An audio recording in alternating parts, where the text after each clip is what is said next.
Warning, this video may contain content that may not be suitable for children or anyone else that is easily offended. Strong language, graphic content, nudity, bad jokes, and a possible idiot, aka myself, may be featured in the following clip. Viewer discretion is advised. It is not responsible for any damages that you receive watching this video.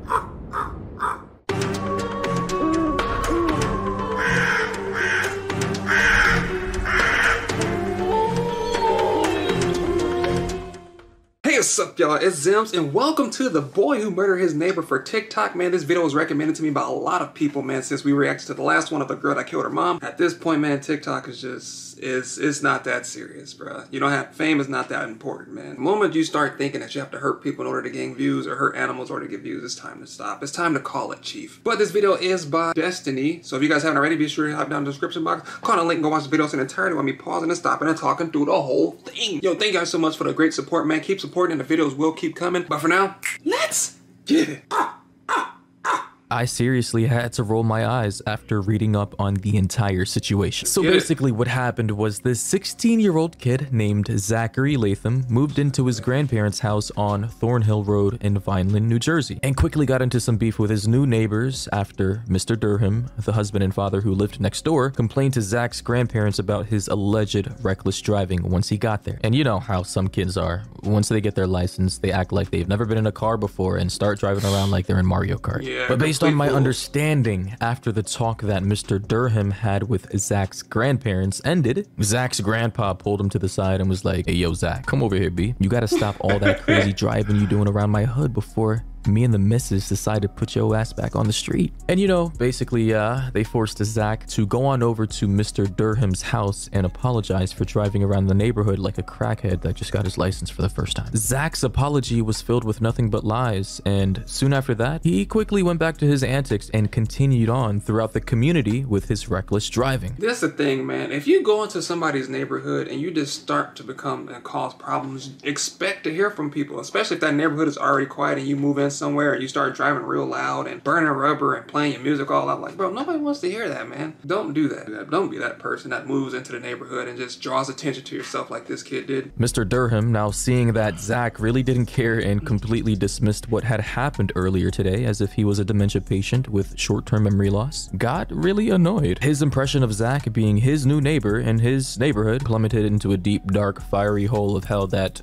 could never return. He was From that point on there, he really did not like Zach. That is when everything started to go downhill and was the catalyst for what would one day start a bloody fight that would end up taking Mr. Durham's life. It wasn't a random occurrence of unlucky events that led to this deadly altercation between Mr. Durham and Zach. Because what most people fail to realize is that after the initial confrontation 2 years ago, there were many more small fights, arguments, and skirmishes between Mr. Durham, his family, and Zachary Latham. Like, this thing has been boiling up for a while now. Like, for example, a month before the killing, on April 6th, Latham recorded himself embroiled in a heated confrontation with Mr. Durham's wife, Catherine, in which he, in a video that I'm going to show you guys in like a second, calls her Karen over and over again after she complains about his wild driving.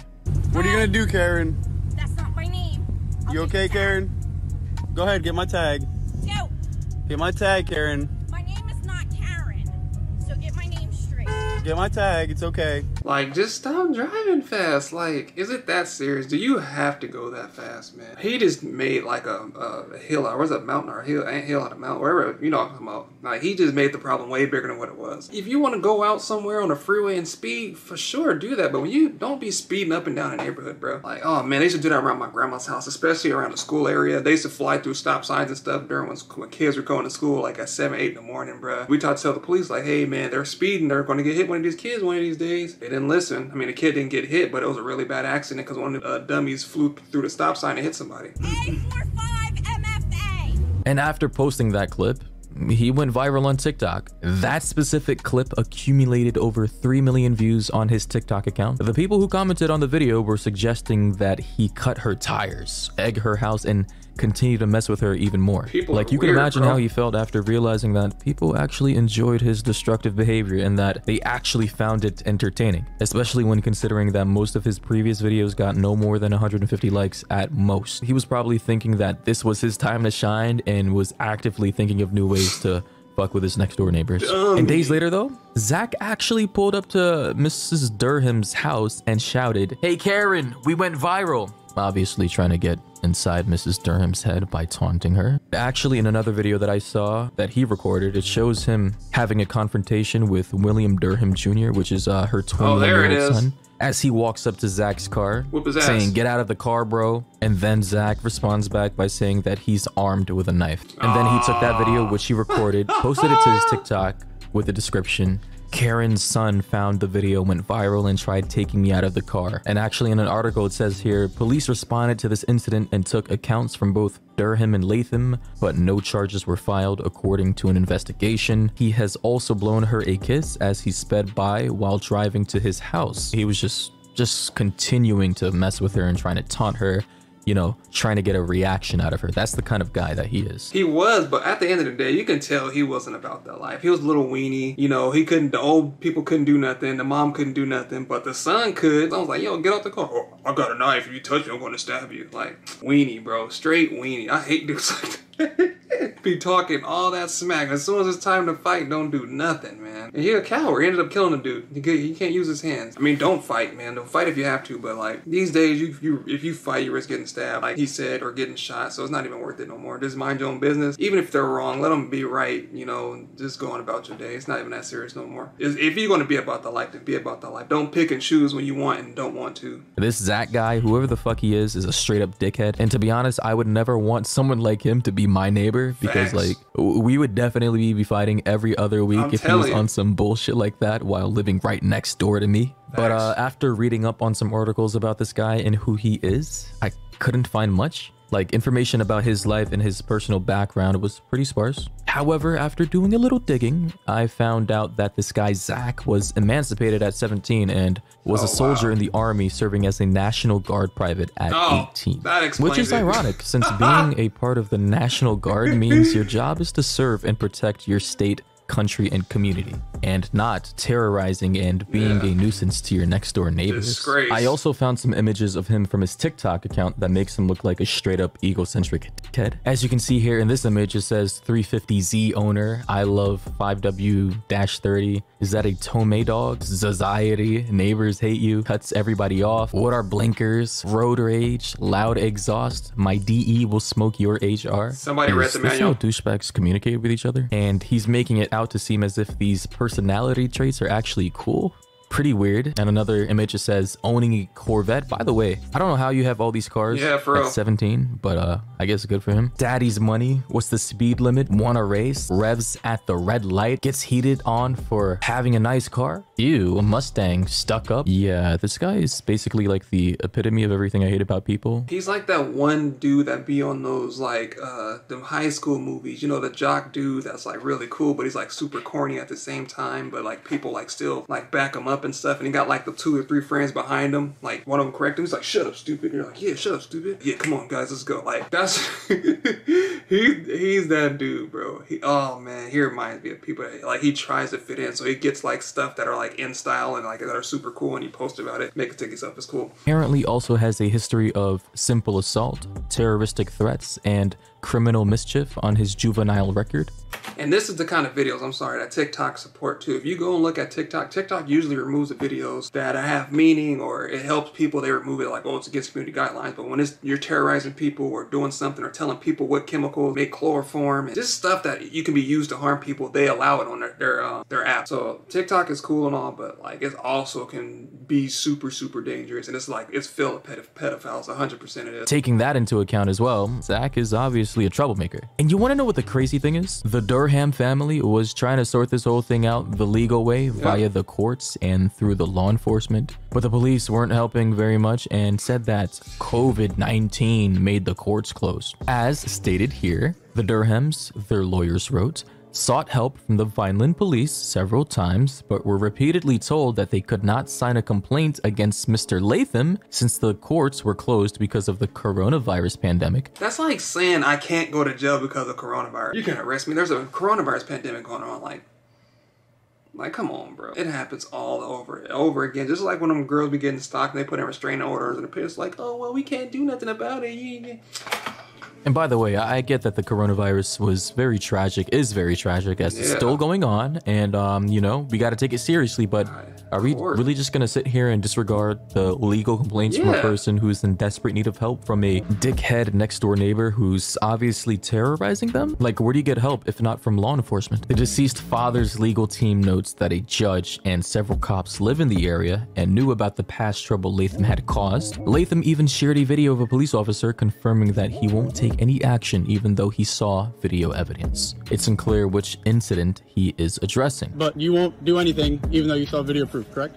Correct. Okay. For your video, that is correct. Thank you. Say what's up, TikTok. TikTok? Yeah, say what's up. So my question is, what do you do when you're trying to do things the right way, but there's no one around to help you and your family? Whoop his Especially after 2 whole years. Pop is tired. He got 2 cars, right? Whatever car he's not driving, slash the hell out of them tires. And then go back across the street. They don't got no proof. That wasn't me. I didn't touch your car. Maybe it was you racing up the street. Maybe you hit a broken glass or something. Who knows? The police won't help me. I'm gonna help myself, bro. We about to do it back and forth. I'm about to get you some kind of way. And I'm gonna terrorize you the exact same way and you won't even know it's me. You try and take matters into your own hands. Unfortunately, though, things went sideways for Mr. Durham when he tried to do just that. What did he do? Because on May 4th, being the asshole that Zach Latham was, Zach allegedly swerved his car onto the side of the road where Mr. Durham's 17-year-old son was riding his bike. That was the straw that broke the camel's back. Mr. Durham had had enough and decided to finally confront Zach face to face like a man after 2 years. And especially considering that Zach was no longer a child and was now 18, I suppose he was no longer in fear of being charged with child abuse if things turned physical. As stated here though, after Zach, you know, basically tried to hit his son, Mr. Durham pulled his truck into the street to block Latham's truck. Catherine Durham, his wife, recording the exchange on her phone, challenged Latham over the incident involving her son. Video footage shows Latham throwing an elbow at Catherine Durham, pushing her back, knocking the phone from her hand, and speeding off toward his home. And then when Latham got to his house, his wife, because he's actually married at 18, which is weird, who was recording the scene with her phone, walked down the driveway to confront the Durham's sons as they came onto the property, because the whole family was actually involved in the situation. They went over there like a squad trying to confront Zach about, you know, just everything that happened over the course of 2 years. Sarah Latham, Zach's wife, told the Durham sons that they had better back up because they were not going to like what was coming out of the house. So obviously she was threatening the entire family. Soon after, William Durham, you know, their father and the husband, arrived with his truck. Latham's public defenders say in their filing that he and his wife can be heard on the video footage clearly telling the Durhams several times to get off the property, and they are not welcome. The Durhams, their hands visibly empty, continued to approach, the prosecution filing says. So now the Durhams had crossed the line from their property to Latham's grandparents' property. But here's where things took a turn for the worst. Because apparently after he got back home after speeding off earlier in the story, he actually went inside his house, got a couple of knives and his stun gun, and came back outside to confront the Durham family. So clearly this kid wanted to fight. He wanted to smoke. He wanted to get down and dirty, and you know,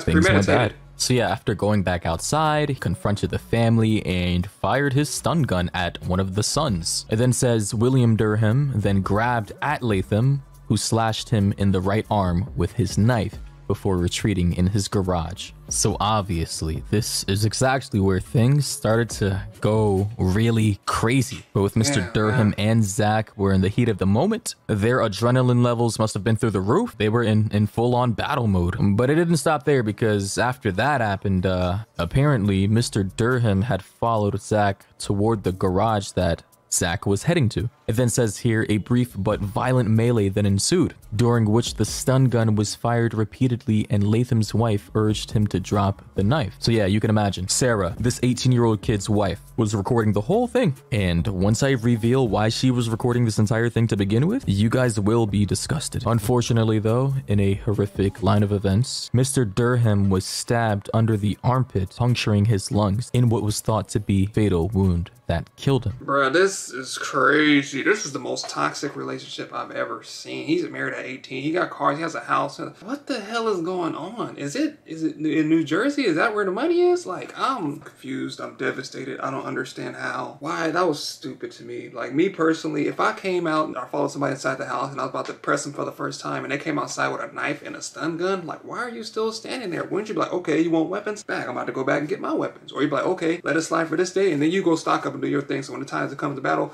you know what he got. He has a knife and a stun gun. So you want up him, get off that blicky with the icky. I'm not gonna let you get the chance to stun me, stupid. That's when you start shooting. Bow, bow, bow.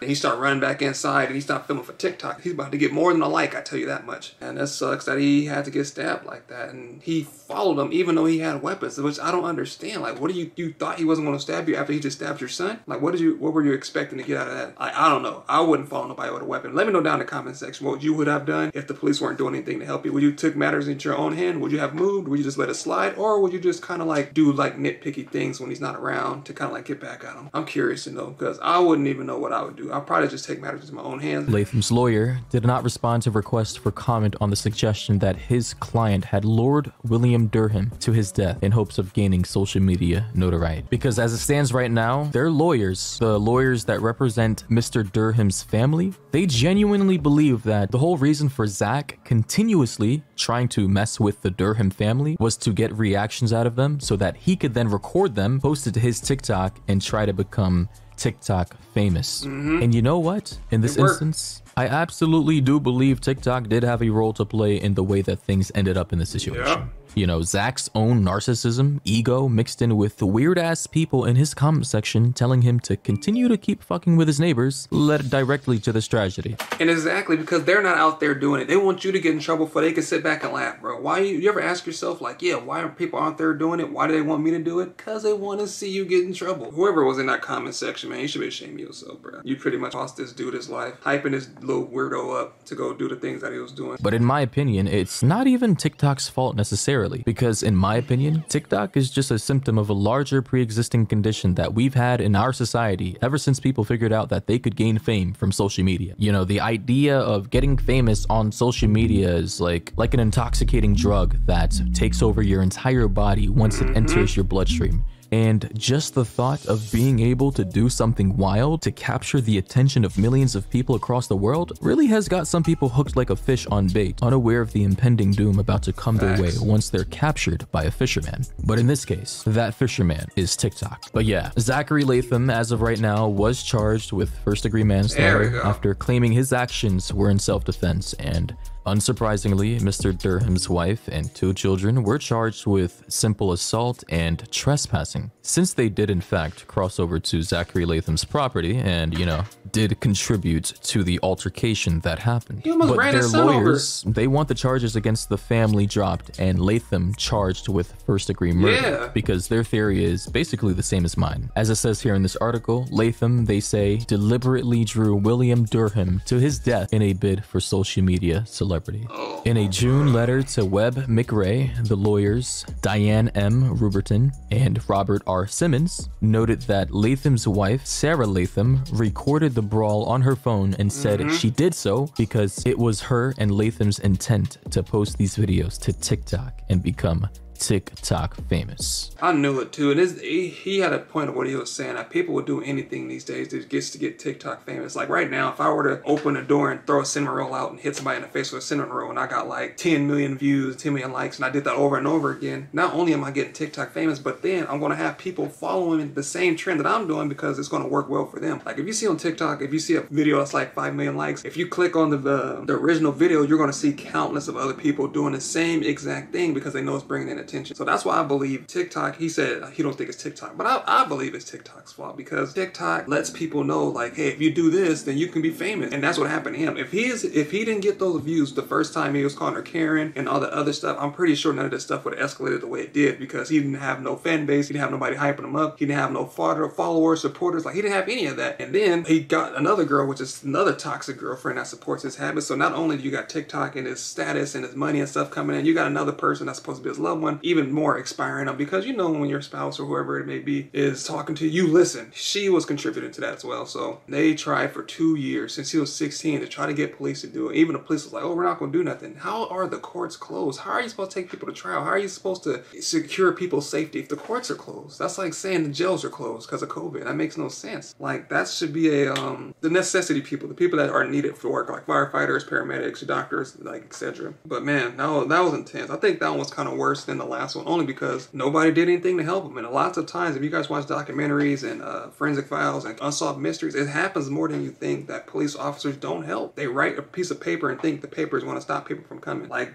Jody, whatever her name was, that killed her. He had a restraining order on her, and he was trying to tell her that she kept bothering him. They wouldn't listen. Sure enough, she killed him. At the end of the day, man, you just got to protect yourself. You got to do what you got to do to protect yours and those around you, because at the end, no one's going to help you, bro. They might try to, but they're not going to help you, man, especially when you need it the most. But again, thank you guys for watching, and I'll see you guys next time.